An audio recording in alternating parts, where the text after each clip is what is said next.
Field title डाल लेते हैं, जैसे कि सीरियल नंबर, एम्प्लॉय नेम। यहाँ पर हम डाल देते हैं बेसिक सैलरी।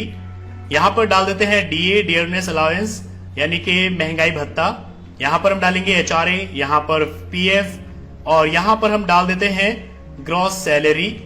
यहाँ पर डाल देते हैं ईपीएफ, एलआईसी, टोटल डिडक्शन, और यहाँ पर हम डाल देते हैं नेट सैलरी।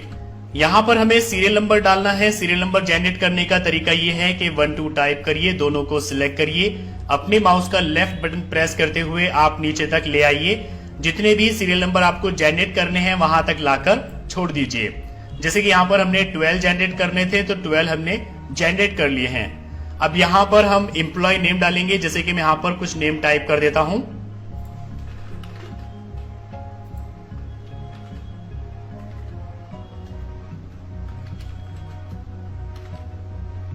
यहां पर हम इनकी बेसिक सैलरी डाल देते हैं, जैसे कि अरविंद की सैलरी है 5000 रुपीज। नीचे यहां पर सलमान की सैलरी हम डाल देते हैं 6000 रुपीज। अफजाल की हम यहां पर डाल देते हैं 10,000 रुपीज। इसी तरीके से यहां पर हम सबकी सैलरी टाइप कर देते हैं।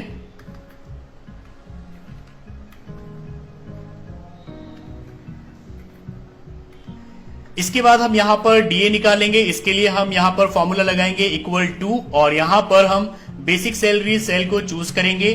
इसके बाद इनटू 10 डिवाइडेड बाय 100 एंटर करेंगे। आपके सामने एक एम्प्लॉय का डीए आ जाएगा। अब सभी का निकालना बहुत आसान है, बस आप यहां पर कर्सर लाएंगे, अपने माउस का लेफ्ट बटन प्रेस करते हुए आप नीचे तक स्क्रॉल करेंगे, आपके सामने सबका डीए आ जाएगा। अब हम एचआरए निकालेंगे। हम मान के चलते हैं कि 7.5% एचआरए है, तो यहां पर हम लगाएंगे formula equal to basic salary cell को चूज करेंगे इनटू 7.5 डिवाइडेड बाय 100 ओके करेंगे, तो यहां पर आपके सामने एक एम्प्लॉय का एचआरए आ जाएगा। अब इसके बाद सबका निकालना बहुत इजी है। आप यहां पर कर्सर लाएंगे और नीचे तक स्क्रॉल कर देंगे, सबका एचआरए यहां पर आ जाएगा। अब हम यहां पर पीएफ निकालेंगे। हम मान के चलते हैं कि पीएफ है 15%, तो यहां पर हम फॉर्मूला लगाएंगे इक्वल टू, यहां पर बेसिक सैलरी सेल को चूज करेंगे इनटू 15 डिवाइडेड बाय 100 ओके करेंगे, आपके सामने पीएफ आ जाएगा। एक एम्प्लॉय का आपने निकाल लिया है। अब यहां पर कर्सर लाएंगे और नीचे तक स्क्रॉल कर देंगे, सबका पीएफ यहां आ जाएगा। अब इसके बाद हमें ग्रॉस सैलरी यहां पर निकालनी है, तो इसके लिए हम यहां पर फॉर्मूला लगाएंगे सम ब्रैकेट ओपन। इसके बाद हम यहां पर सभी सेल्स को चूज करेंगे, ब्रैकेट क्लोज करेंगे और एंटर। यहां पर ग्रॉस सैलरी आ जाएगी। दूसरा तरीका यह है कि आप यहां पर सभी सेल्स को चूज करेंगे और यहां आप ऑटो सम पर क्लिक करेंगे, तब भी आपके सामने यहां पर ग्रॉस सैलरी आ जाएगी। एक एम्प्लॉय की आपने निकाल ली। अब बाकी की निकालने के लिए आप नीचे तक स्क्रॉल कर दीजिए, सबकी सैलरी यहां पर आ जाएगी। अब हम ईपीएफ निकालेंगे। हम मान के चलते हैं कि ईपीएफ पीएफ का हाफ है, तो यहां पर हम फॉर्मूला लगाएंगे इक्वल टू, पीएफ वाले सेल को चूज करेंगे डिवाइडेड बाय 2 एंटर। आपके सामने ईपीएफ आ जाएगा। एक एम्प्लॉय का आपने निकाल लिया, तो अब आप यहां नीचे तक स्क्रॉल कर देंगे, आपके सामने सभी एम्प्लॉय का ईपीएफ आ जाएगा। अब हम यहां पर एलआईसी निकालेंगे। हम मान के चलते हैं कि एलआईसी ईपीएफ का हाफ है, तो यहां पर हम फॉर्मूला लगाएंगे इक्वल टू, ईपीएफ वाले सेल को चूज करेंगे डिवाइडेड बाय 2 एंटर। आपके सामने एलआईसी आ गई।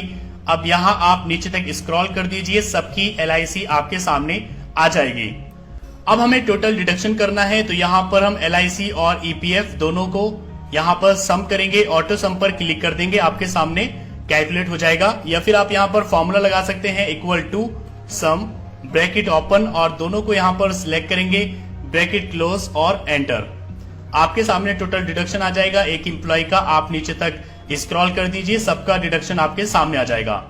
इसके बाद हम नेट सैलरी निकालेंगे, तो इसके लिए यहां पर हम फॉर्मूला लगाएंगे इक्वल टू, यहां पर हम ग्रॉस सैलरी को चूज कर लेंगे और यहां पर हम माइनस लगाएंगे और इसके बाद टोटल डिडक्शन एंटर करेंगे। आपके सामने एक एम्प्लॉय की नेट सैलरी आ जाएगी। सबकी निकालने के लिए बस आप नीचे तक स्क्रॉल कर दीजिए और आपके सामने सभी एम्प्लॉय की नेट सैलरी आ जाएगी। अब हम इसको यहाँ पर थोड़ा डिजाइन करते हैं, तो इसके लिए हम इसको सिलेक्ट करेंगे। सबसे पहले सेंटर कर लेंगे।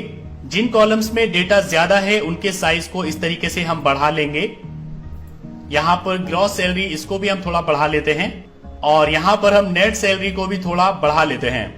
टाइटल को सिलेक्ट करेंगे, यहाँ पर हम इसको बोल्ड कर देते हैं, रैप टेक्स्ट कर देते हैं और इसको सेंटर कर लेते हैं। ऊपर यहाँ पर हम कंपनी का नाम डाल देंगे, जैसे कि यहाँ पर हम टाइप कर देते हैं ईशान कंप्यूटर अकेडमी। पूरी रॉ को यहाँ पर सिलेक्ट करेंगे, मर्ज एंड सेंटर करेंगे, साइज बढ़ाएंगे और इसको बोल्ड कर देंगे।